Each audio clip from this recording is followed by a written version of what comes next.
3.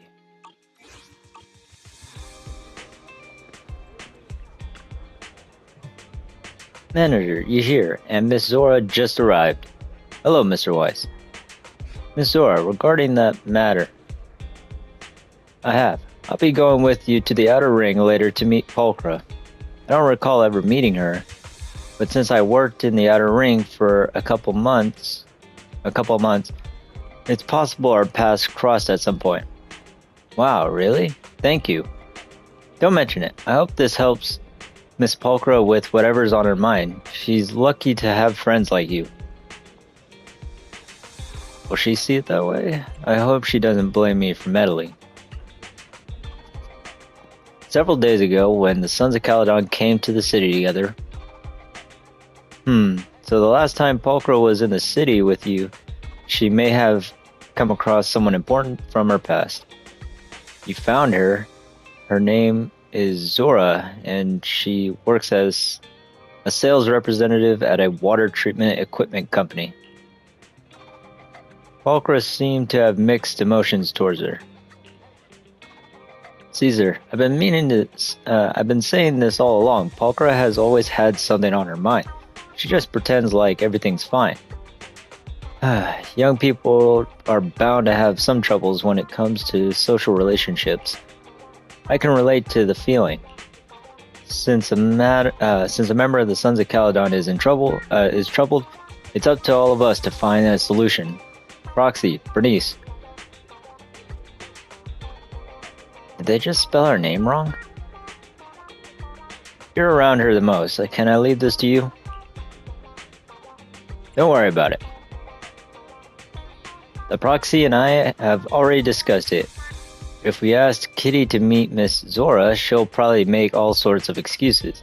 So we're planning to bring Miss Zora to see her instead. Back to the present.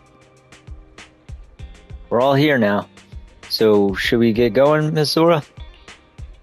Kitty is in Blazewood today, so we can see her as soon as we get there.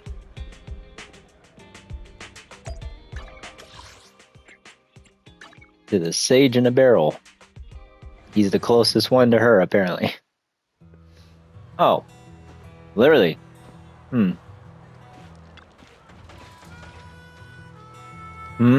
Proxy? What are you doing here today? And Bernice too? See, they spelled her name right here, but they spelled it with an E in the last one. Odd. We came here to see you. Is something wrong? Are you finally firing me because I got a little carried away with my side gigs last month? Actually want you to meet someone. Someone I know? The proxy noticed something when you last met. You ran into someone you knew at Lumina Square, didn't you? And that person seemed really important to you. We didn't want you to keep dwelling on it and feeling down, so we took the liberty of bringing her here. Bernice gestures for Miss Zora to come forward. Hello, you must be Pulchra. I'm Zora. I'm really sorry, but I still can't remember where we've met. Would you mind telling me? Take your time and talk to Miss Zora. Don't worry about us. We'll go get you some space. Wait a minute, you two, come back. Where do I begin? To put it simply, you've misunderstood. Misunderstood? From behind, Miss Zora looks a lot like someone I know, but it's not exactly her. Or it's not actually her. After leaving Lumina Square that day, I saw her again at the metro station, and I got a clear look at her. So she isn't the person you're looking for? No, absolutely not. I swear. That really is a big misunderstanding.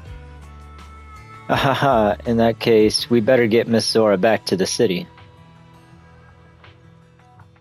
Shortly after, Miss Zora is escorted back to Lumina Square. I'm really sorry about today, making you come all this way. It's alright, but it's a pity I couldn't be of more help. I'll go pick up the kids from school now. I hope you find the person you're looking for. Goodbye!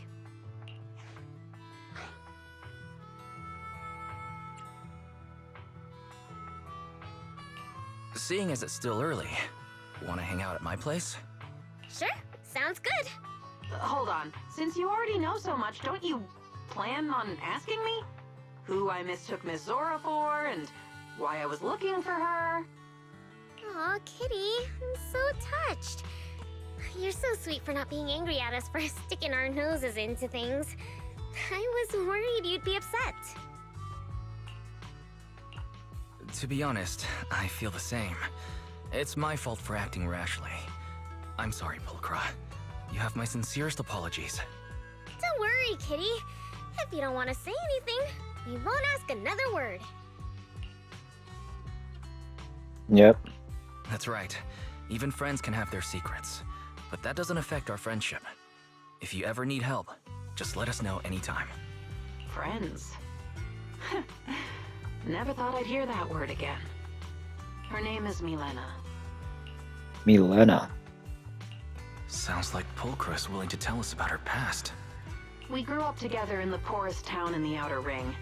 A bunch of country bumpkins who knew how to collect bottle caps to sell before we even learned to walk. But ever since we were little, the game we loved most was pretending to be city folk. Waiter, pack up all the bottle caps in the store for me. I'll pay with my credit card. Oh, beautiful young lady. Thank you for always supporting our business. You're so generous. Though we often argued about who would play the young lady, she was still my best friend. Becoming city folk was our dream, but we never could. Where we came from, if you had an aptitude for ether, the best path you could hope for was becoming a mercenary. Naturally, we both chose the profession. It wasn't long before... If we're always working for others, we'll never change our fate. Pulchra, let's form our own mercenary group. The two of us have the strength to do it. Isn't it a bit soon? Every journey begins with the first step. When we decided to become mercenaries, we didn't even know how much ether aptitude we had. It's settled then. You can be the leader of the mercenary group. We'll use your account for everything. Huh? Really? It was your idea, and don't we need to find an accountant or something? We don't have the money for that right now. You're my best friend. I trust you. And that was how we founded our own mercenary group. What happened after that? Well, after that... Milena, what's going on? Where did the goods the client entrusted to us go? The money in our account is gone too. How should I know? Isn't that something for you to worry about? Being the leader of the group? Oh. Milena, you did it. Why would you do this? We've been best friends since we were little. Yeah, friends. Have you forgotten? You naive and adorable little fool. Ever since we were kids, our games only ever had room for one city lady. So, you've been planning to build the mercenary group from the very beginning? Just to... Dang. Don't get worked up, silly girl. I'm feeling generous. For now, I'm gonna let you sleep. But if you feel like testing our friendship, I might change my mind. My last thought before I fell unconscious was... if I wake up, she'll probably be living our dream life with that money.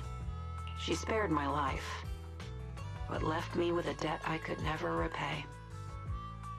So I ran away, making others pay the price for their trust. I still don't know how they ended up, but I don't care. Because I finally realized she and I are fundamentally the same. People like us only need to think about ourselves. No, you're not like her. That's right. If you were like her, you wouldn't keep pretending like you don't care. Deliberately being late or standing people up. What? Proxy? You promised you wouldn't say anything. I didn't say I anything. didn't say anything. Absolutely not. Huh? Is it so hard to understand?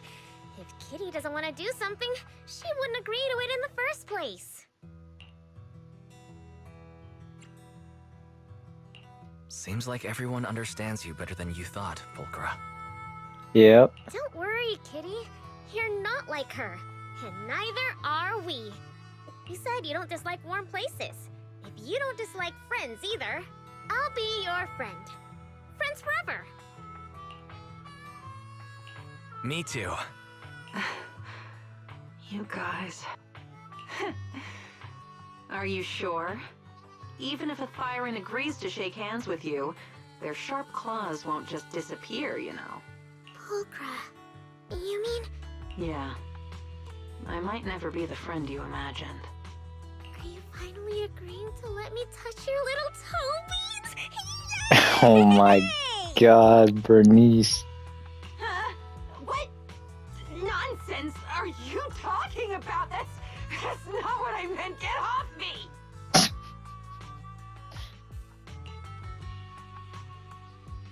If it's a handshake, count me in as well. I told you no!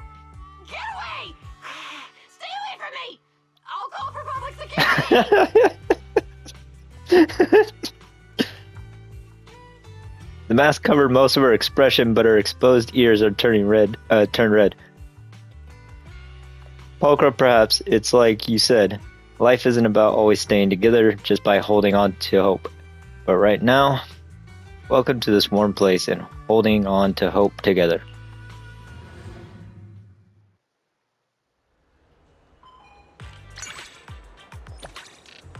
Friend probation.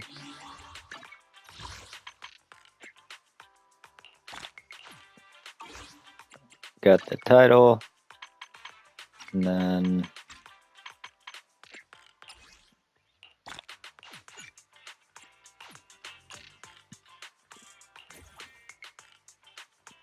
bam. Got the wallpaper.